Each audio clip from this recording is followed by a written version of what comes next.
Hello, my name is Russell. Today I'm going to demonstrate to you how you can use Millboard products to incorporate curved features into your deck design. In today's session, we'll be building a subframe with a 1.2 metre radius using Millboard Plas-Pro and DuoLift products. Right, let's get started.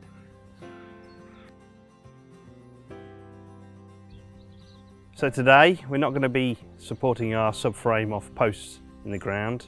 In this case we're using a lattice framework which is better suited for small areas, gives it added strength, and particularly as this is a floating deck, it's got no fixed points in the ground. We're going to be using DuoLift joist cradles, and they're brilliant if you're building a deck over an existing fixed solid surface like a roof terrace or a patio area like we've got here. Measure the area, allowing for features such as steps, built-in furniture or planters. Mark out the DuoLift joist support locations based on domestic joist spacings of 400mm centres sat on bearers at a maximum of 600mm centres. These 50x50 Plas-Pro bearers will then sit in our joist cradles. Place the DuoLift joist supports at the marked locations. The initial height can be set by turning the height adjustment ring around the joist cradle, with each quarter turn adjusting the height by 1mm.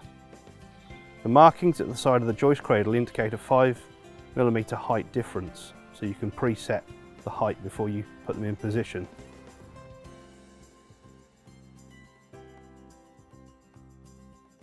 Place Plas-Pro 50x50mm into the top of the joist cradles and turn the adjusting ring around the joist cradle to ensure the joist is fully supported.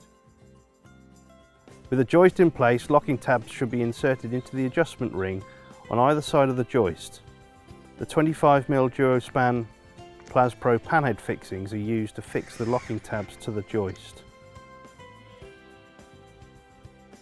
Any butt joints should have a 10mm gap to allow for expansion in the heat.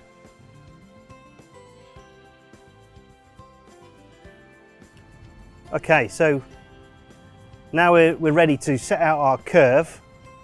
And the method I often use is to use a piece of batten or a piece of plywood to make sure that my line is always exactly the same. So I find my centre mark of my radius. I've already worked out what size I need to set the last batten. And so I've fixed my batten on the top. This is going to be like a compass, so I'm going to run that round like that. Now what I've done, because a pencil doesn't really show up, I've actually put a Millboard Durafix screw into the surface, exactly the right point, with just the point sticking out.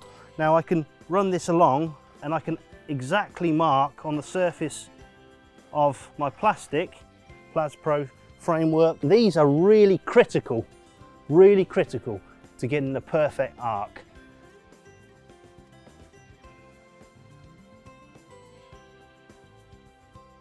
This cut is vital to the finish of the final curve, so it's important to ensure it is accurate and plumb. If you haven't created a lattice framework, noggins should be inserted into the framework construction. Halfway along joists at alternate joist centres. Fix them securely in place with our hex head screws into pre-drilled holes.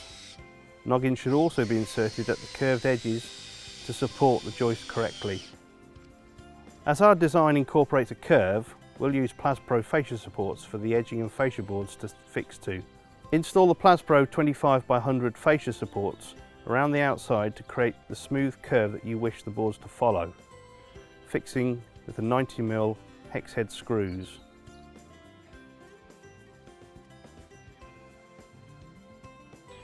So next up, we'll be fixing and trimming our boards. It's important that the boards are normally supported by at least 3 joists. The boards do not need to be neatly cut at this point to the radius of the curve. They should overhang the Plas-Pro fascia support by up to 60mm. A line is then marked on the boards to show where the boards should be cut to follow the curve. This is best done with an offcut of the Plas-Pro 25x100 with a channel cut out of it to go around the ends of the boards and a small V-slot to take a pencil or marker. Using the line drawn as a guide, cut off most of the excess from the ends of the boards using a circular saw or a jigsaw or even handsaw. Leave around 1 to 2 millimeters off the ends of the boards from the line to allow for the curve to be smoothed off up to the line. The excess that has been left can then be carefully trimmed back. This can be done with a router with a bearing guided flush cutter which sits against the Plas-Pro fascia support, or a belt sander with a coarse grit sandpaper. Alternatively, a surfilm can be used very effectively, as we're showing here. A second layer of Plas-Pro fascia support can then be added to the front of the previous support, installed so that the tops are flush with each other. This should be fixed with 2 exterior grade fixings at 600mm centres with oversized pilot holes to allow for small amount of movement.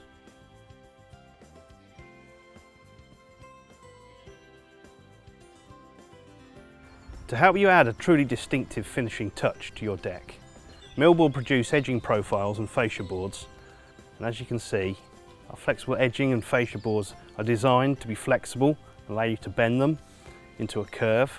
Flexible edging and standard fascia will bend to a radius of 1.2 meters. Please note that these profiles need to be at least room temperature, around about 20 degrees centigrade, to bend to this radius, as they will tend to stiffen in the cold. Our 50mm edging options are the flexible square edge profile or the flexible ball nose profile. We always recommend that these purpose-made edges are fitted to all steps and perimeters of a deck, as they're coated with an extra last stain layer for added resilience on these areas. Any visible cuts need to be coated with Millboard touch-up coating, and if using the 50mm wide edging, ensure that they are fully supported along their length by a joist with a minimum bearing of 25mm. The maximum overhang for the 50mm edging is 9mm.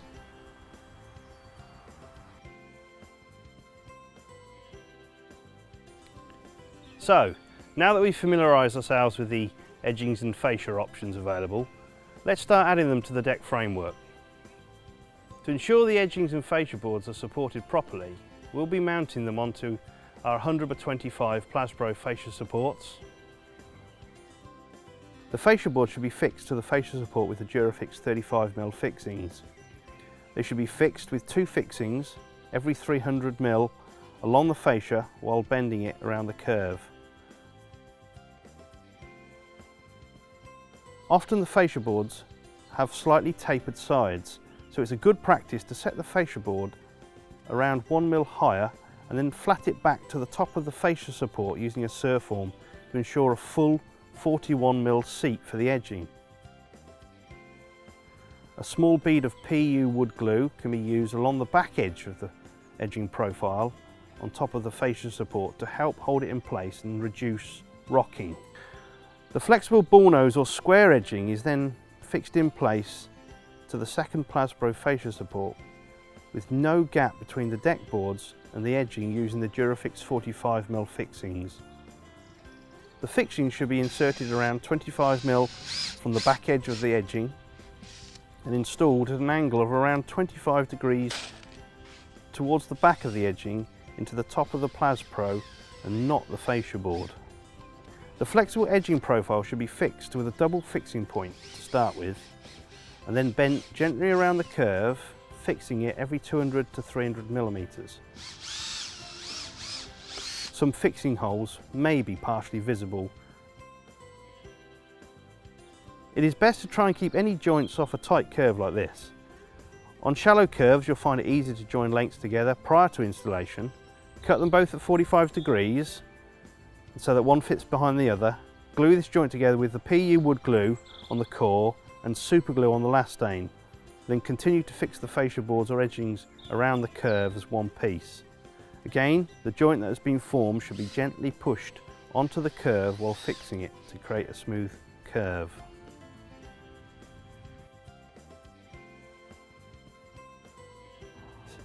So there you are, folks. That's the easiest and most accurate way of doing a curve with the Millboard fascia and flexible ball nose. One thing we would always recommend when you're fitting Millboard is that you always use the appropriate PPE. Remember, it's safety by choice, not by chance.